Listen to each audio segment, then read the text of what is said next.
Today for the Bringing Back Basic Gray collaboration, I'll be using my 6x6 No Scraps sketch set number 3 to make 12 cards. Hey guys, it's Beth. Welcome. For the Bringing Back Basic Gray collaboration, I decided to use this really pretty Wisteria 6x6 pad, and then I've pulled out 4 different sheets that I'm going to be using in conjunction with my new sketch set number 3. And it does call for 4 sheets. It can be 4 different sheets, or it can be 2 sets of 2. And I will talk about the sketch as I go along here. The collaboration is just a small one that I do with my friend Sarah, who's crafting and relaxing here on YouTube, and Kathy, who is Stampin' Cat over on Instagram. They will be linked down below that you can check out their videos as well. So I'm keeping this video in real time so you can see how quick and easy it is with this sketch to make 6 cards. I'm going to go ahead and use my sketch to cut down all 4 sheets of, I'm going to use my cutting guide to cut down all 4 sheets of my paper. If you have directional paper, just kind of pay attention to direction. The cutting guide is true to how the paper is going to be using. So the cutting guide shows like the big card mat piece being cut vertical, and that's how it goes on the card. So this time you don't have to worry about that. But none of mine are truly directional. I just had to make sure I got what I wanted off of that striped page. So this does use 4 sheets of paper, and you end up getting 6 cards. So that's one thing I always like to note. If you are a planner, you can know how many sheets of paper you need and then how many cards you're going to have in the end. So now that I have all of my pieces cut, I'm going to kind of mix and match the stripe, or that strip there, with the card mat. So the big piece is 4 by 5 1/4, so you could put a cardstock mat behind it if you wanted.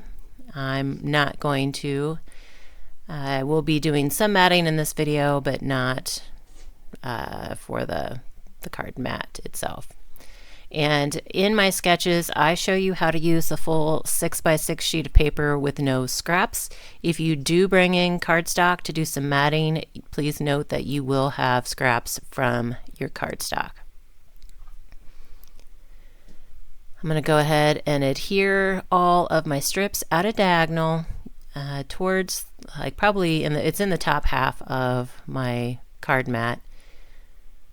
And I'm just going to adhere all the strips before I come back in and cut. The cutting guide that I give you, there are 3 different shades of gray, and excuse me, and those shades correspond to the shades of gray that are on the corresponding sketches. So wherever there's light gray on the sketch, you use that light gray, or those light gray pieces from the cutting guide.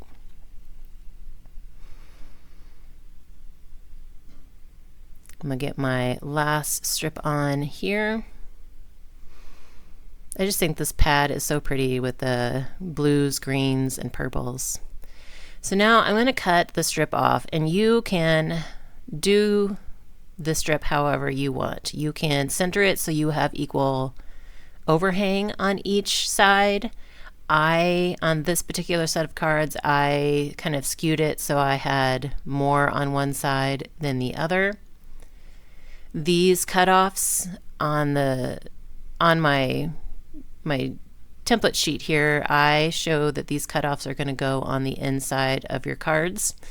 I am going to do a second set off screen for the most part, but I will show you an alternative way to use them towards the end of the video. But I know a lot of us still like to add something to the inside, and any scraps you have are like perfect to go on the inside of your cards. So I'm going to go ahead and adhere all of my card mats to my card bases, and then we can finish these first 4 off. So I have 2 sketches this time, sketch 3A and 3B, and I note that you get 4 of sketch 3A, and then you'll have 2 of sketch 3B.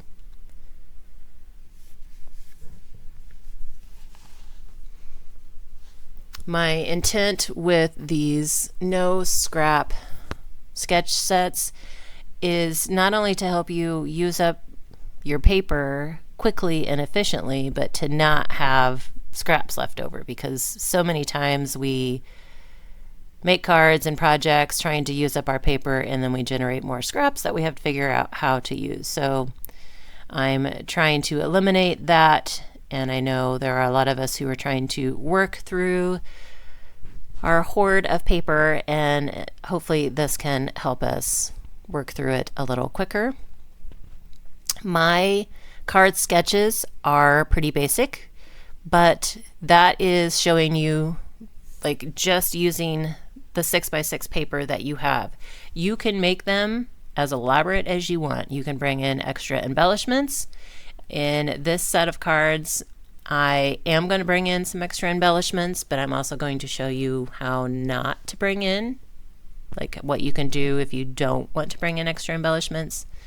So like I said, this is just a jumping point. You can make these as detailed, elaborate as you want, or you can keep them as simple as you want. I'm going to use the longer pieces here from that strip across the front on. I'm going to use them by themselves on the inside of the cards, and it's kind of nice, but because we cut them off, because we angled that strip across the front, and when we cut these off, they already had an angle on one end, so I didn't even have to create the angle banner. It was already done for me.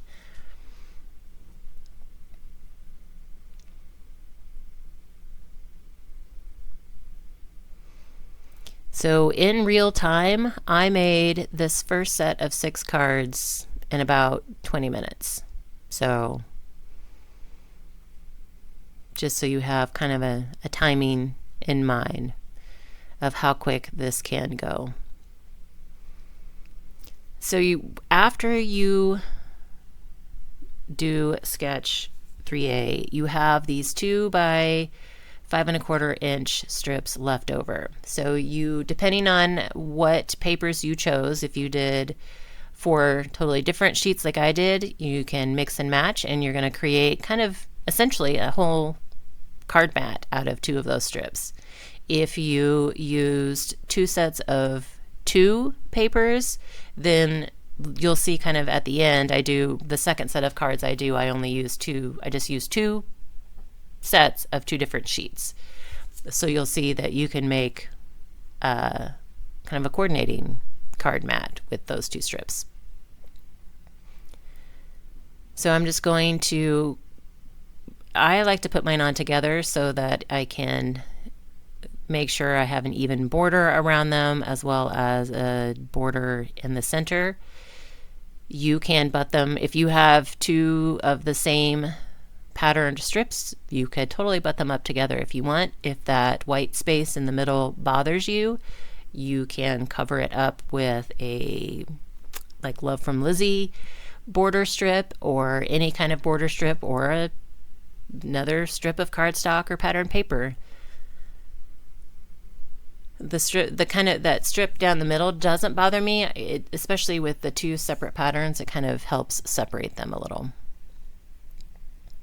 After I get these 2 on, we can work on decorating the cards up.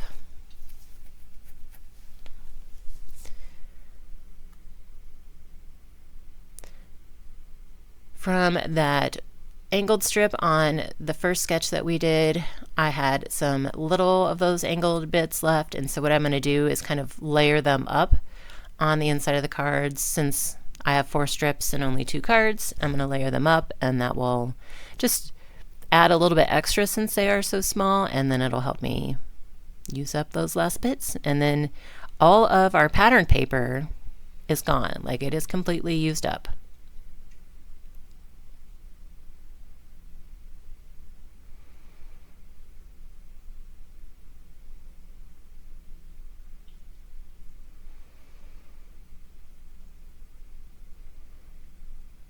Move on to the second card here.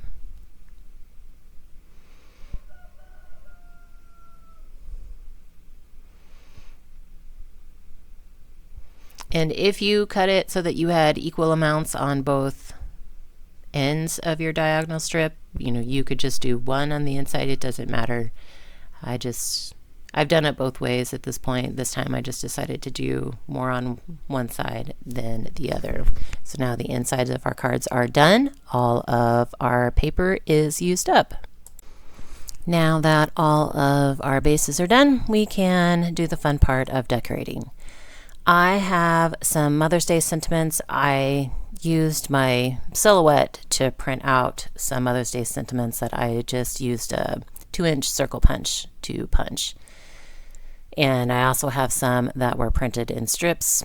So I found some old Prima flowers in my stash that were coordinated with the colors in these papers really well. There are 2 purples and then kind of that goldish yellow one. And so I decided to do something a little bit different and use the flowers as well as a sentiment. For some reason I had to work to get these off. I don't know if it's... I noticed that the backing of the Prima cardboard there said that they were from 2011. So I don't think I'd had them that long, but that must be why they're not coming off the backer very well. But it's perfect because the basic gray paper is from that same time frame. So it's kind of works out really well as far as the era of the paper. So for those flowers, I decided they needed something behind them. So I always have white cardstock on my desk, like scraps of white cardstock.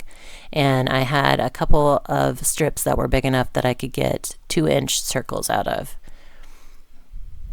And so I go ahead and punch some more 2-inch circles that are blank to go behind a couple of those, like the purple flowers anyway, just to help them stand out a little bit more on those purple strips.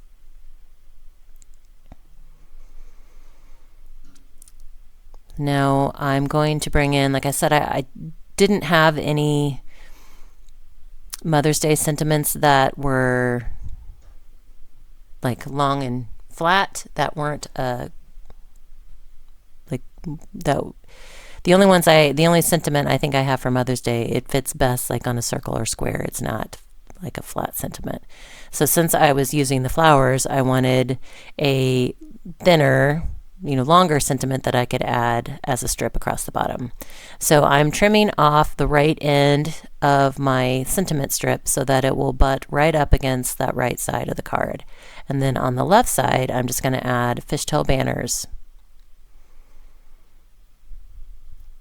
If you chose to do a sentiment across that angled strip at the top, you could always just add other embellishments or paper strips towards the bottom, and I will show you that option later on as well.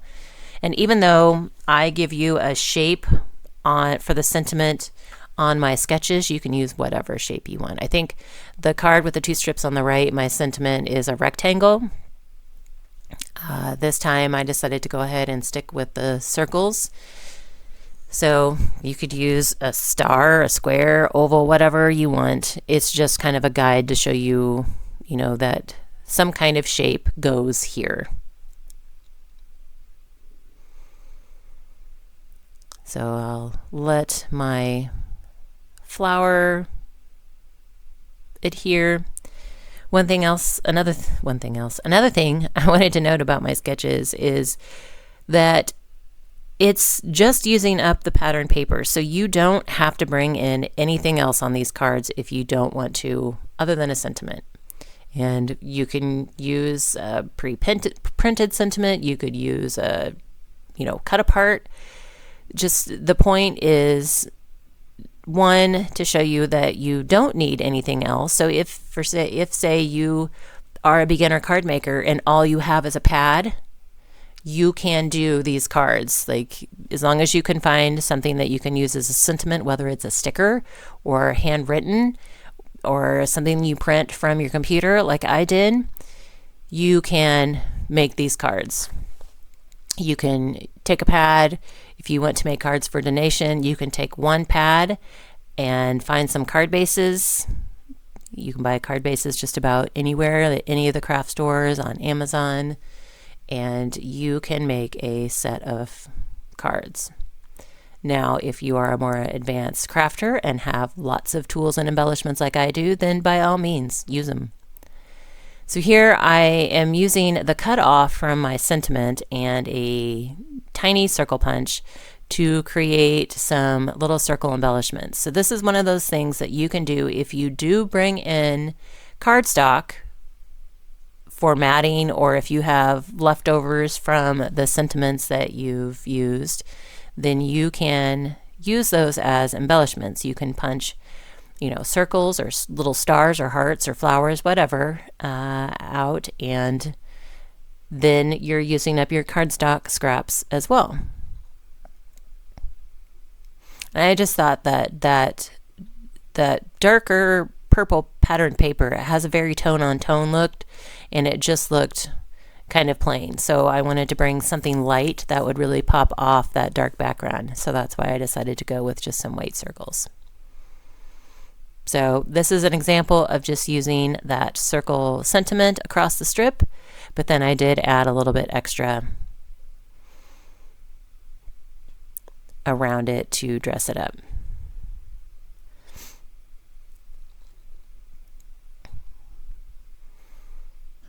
So at this point, I'm just going to go in and add the last flowers and sentiments on these last two cards.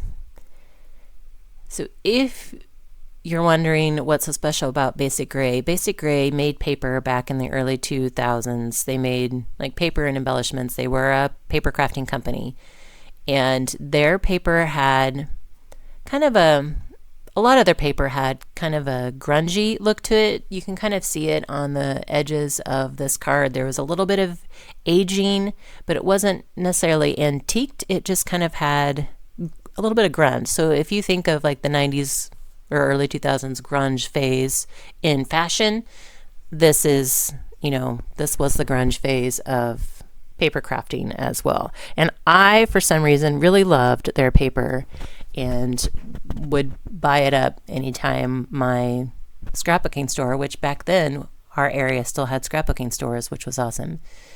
And I hoarded it because they have stopped making paper not too many years after that. And so I've hoarded it, and now Sarah and Kathy and I decided, instead of just hoarding it in our drawers, we wanted to get it out, use it, and enjoy it a little bit each month. Okay, so here I am bringing in some scrap cardstock to use behind my sentiments just to help them stand out, since there's so many different patterns going on. So I found a green, kind of an off green color, and that's some of the hard thing about Basic Gray is sometimes it's hard to find cardstock that matches, because it's like not your normal current day color tones. But I did find kind of an off green. It's like a light olivey green, I guess, between an olive and a moss, that worked well with these colors that were in these papers.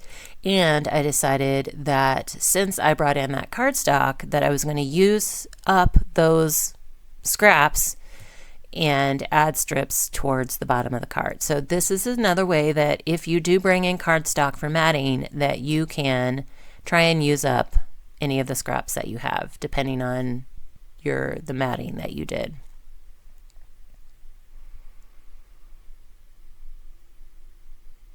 So I know my cutter is kind of off and you can't necessarily see what size I'm making these, but the size doesn't matter. It's because everybody's scraps are going to be different. I just chose, I think they were roughly 3 or 2.5 to 3.5, I don't remember.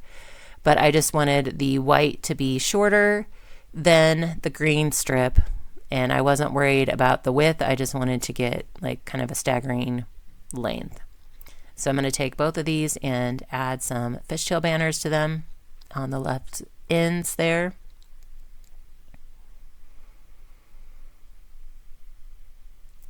and then we'll adhere my sentiment to the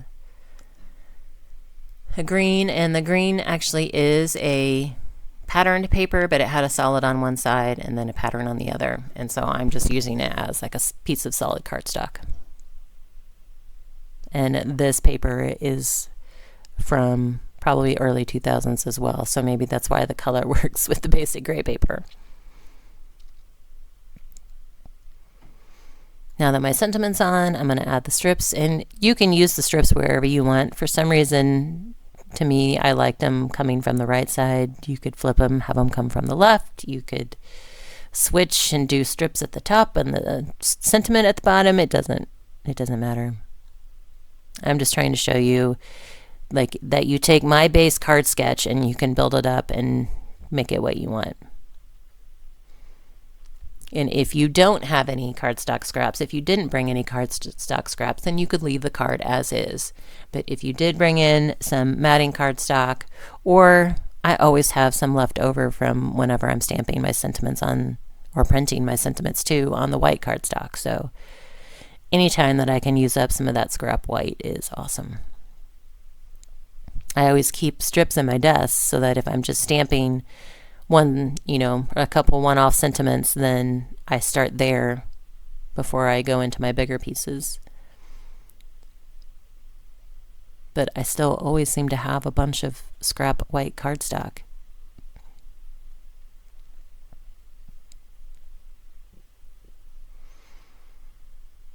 So we'll get these cut down as well, and then that will be our first set of 6. So at this point, we are just over 20 minutes, and we have made 6 cards from start to finish. So it does go pretty quick.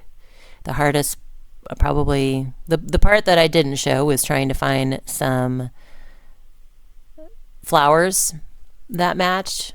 That time's not included, nor is the time like rounding up that green cardstock, but otherwise, pretty quick. 6 cards done and dusted.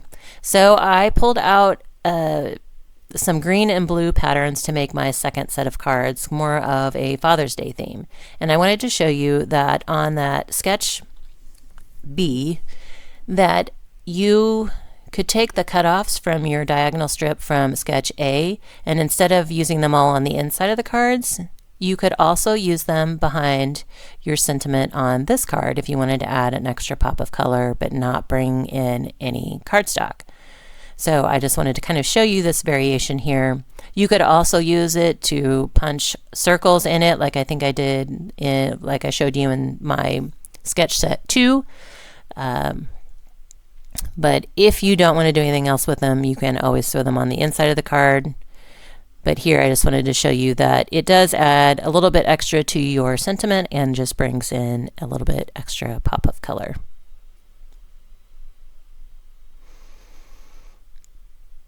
So I did a whole nother set of 6 with the green and I just used 2 each of that green and blue pattern, so you'll see the difference here in the 2 sets. The first set I focused on Mother's Day, and the second set I focused on Father's Day. I know there are a couple places that will be accepting Mother's Day and Father's Day cards for donations, so hopefully I can actually get on the ball and get those off in time. So here's my second set. I used that green paper and then this blue background. So the first 4 cards from sketch A, and then there's the 2 cards from sketch B, and I did them similarly to the first set I did on sketch A, but you can see that sketch B, it almost looks like just a full mat again if you're using 2 of the same patterns. So I'm just kind of showing you the contrast of the 2 sketches that I did. I will link my sketch set 3 in the description box below for you so that you can check that out, and tag me, use the hashtag on the sheet if you use it. Otherwise, thanks so much for your time and hope you all have a very crafty day.